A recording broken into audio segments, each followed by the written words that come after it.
Katika kipindi cha takriban miaka 67 ya utekelezaji wa matumizi mseto ya ardhi ndani ya eneo la hifadhi ya Ngorongoro, yapo mafanikio kadhaa yaliyopatikana ambayo ni pamoja na: mosi, eneo la hifadhi ya Ngorongoro limeendelea kuwa eneo la kipekee duniani.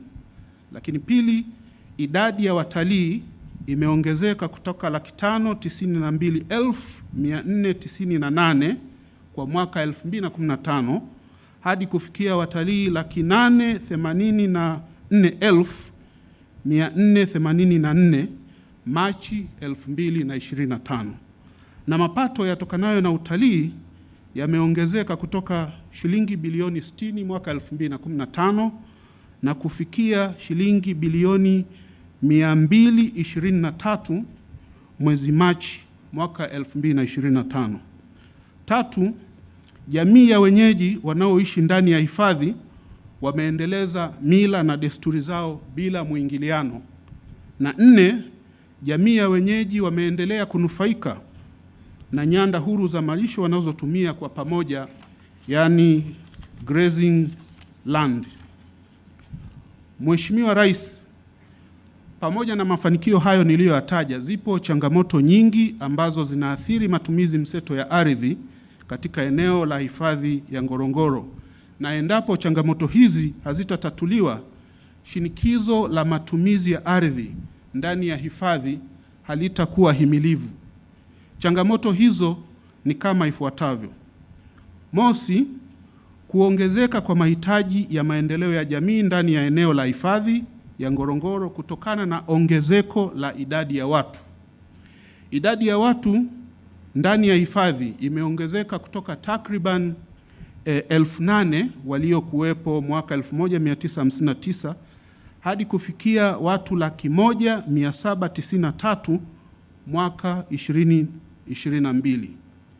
Kwa mujibu wa takwimu za Ofisi ya Taifa ya Takwimu za mwaka 2022, idadi hiyo inakadiriwa kuongezeka hadi kufikia watu 276,651 ifikapo mwaka 2050, katika wastani wa ukuaji wa 3.6% kwa mwaka.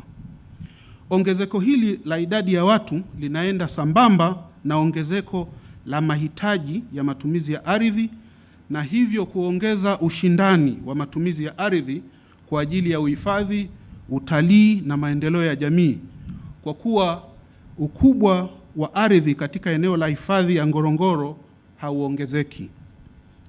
Changamoto ya pili ni kuongezeka kwa ushindani wa matumizi ya ardhi, uharibifu wa mazingira na kupungua kwa nyanda za malisho ya mifugo na wanyamapori kwa sababu ya ongezeko la watu na mtawanyiko wa makazi ndani ya eneo la hifadhi. Makazi yameongezeka ndani ya eneo la hifadhi kutoka 13,381 yaliyokuwepo mwaka 2019 hadi kufikia makazi 17,784 kwa mwaka uliopita 2025, sawa na ongezeko la 28.8%. Changamoto ya tatu ni ongezeko la mifugo ndani ya hifadhi kutoka mifugo 261,723 kwa mwaka 1960 hadi mifugo 715,466 kwa mwaka 2022. Idadi hiyo ya mifugo iliyoongezeka inajumuisha ng'ombe 274,643, mbuzi 201,938, kondoo 226,553 na punda 11,032. Kwa mujibu wa tathmini ya tume, inakadiriwa kuwa idadi ya ng'ombe pekee itaongezeka kutoka 274,943 takwimu ya mwaka 2022 hadi kufikia ng'ombe 418,913 ifikapo mwaka 2050, wastani wa ukuaji ukiwa 2.7% kwa mwaka, na hivyo kuongeza mahitaji zaidi ya ardhi ya malisho. Mheshimiwa Rais, tathmini imeonyesha kuwa mwaka 2022 mifugo ilihitaji eneo la kilomita za mraba 4,579 sawa na 56.4% ya eneo lote la hifadhi ya Ngorongoro la kilomita za mraba 8,122.7. Mahitaji hayo yanakadiriwa kuongezeka hadi kufikia kilomita za mraba 8,464.56 sawa na 104% ya eneo lote la hifadhi ifikapo mwaka 2050. Hii ina maana kuwa hata kama wanyamapori na makazi yataondolewa, eneo hilo halitatosha kwa matumizi ya mifugo pekee ifikapo mwaka 2050. Mheshimiwa Rais, licha ya takwimu kuonyesha kwamba idadi ya mifugo imeongezeka, uwezo wa wafugaji ndani na kuwa na usalama wa chakula kwa kutegemea mifugo pekee, yaani kwa Kiingereza Tropical Livestock Unit, ambayo kwa kifupi ni TLU, umeendelea kupungua. Kitaalamu, kiwango cha chini cha mtu kujikimu kwa kutegemea mifugo pekee ni kuwa na ng'ombe 8, TLU 8, kila ng'ombe akiwa na uzito wa kilogramu 250. Mwaka 2022 TLU, Tropical Livestock Unit, kwa mtu mmoja ndani ya hifadhi ilikuwa 3.5, ambayo inakadiriwa kushuka hadi kufikia TLU 1.5 ifikapo mwaka 2050. Hii ina maana kuwa jamii ya wenyeji wanaoishi ndani ya eneo la hifadhi ya Ngorongoro inahitaji kuwa na shughuli mbadala ili kujikimu kiuchumi na kuweza kuwa na usalama wa chakula. Hata hivyo, kutokana na makatazo ya sheria, hakuna fursa ya kufanya shughuli nyingine ya kuongeza usalama wa chakula zaidi ya ufugaji ndani ya eneo la hifadhi. Changamoto ya 4 ni kupungua au kutoweka kwa baadhi ya wanyamapori, hususan katika kasoko ya Ngorongoro. Tafiti zinaonyesha kuwa kuanzia mwaka 2000 baadhi ya wanyamapori kama vile choroa, nyamela na swala twiga wametoweka ndani ya eneo la hifadhi ya Ngorongoro.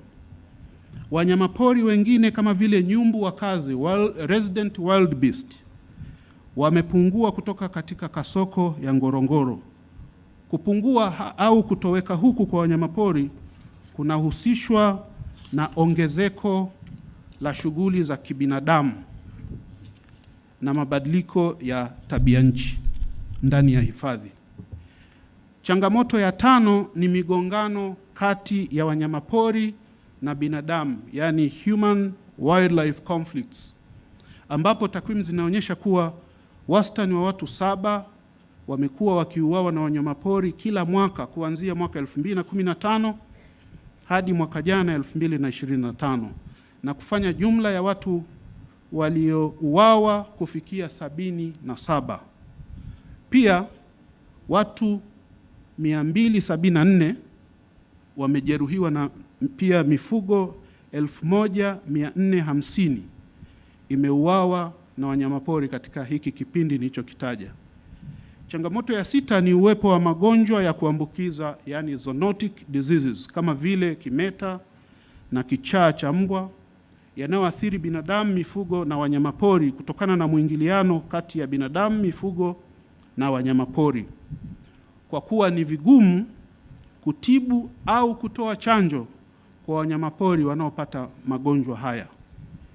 Changamoto ya 7 ni uharibifu wa mazingira unaotokana na shughuli za kibinadamu ambao unasababisha kupungua kwa uoto wa asili ndani ya eneo la hifadhi ya Ngorongoro. Na ya 8 ni athari ya mabadiliko ya tabia nchi ambayo yanasababisha mabadiliko ya uoto na kuongezeka na kuenea kwa mimea vamizi na hivyo kupunguza nyanda za malisho kwa ajili ya mifugo na wanyamapori. Hali hii inaongeza ushindani wa matumizi ya ardhi na ya malisho kwa ajili ya mifugo na wanyamapori, lakini pia inasababisha uharibifu wa mazingira.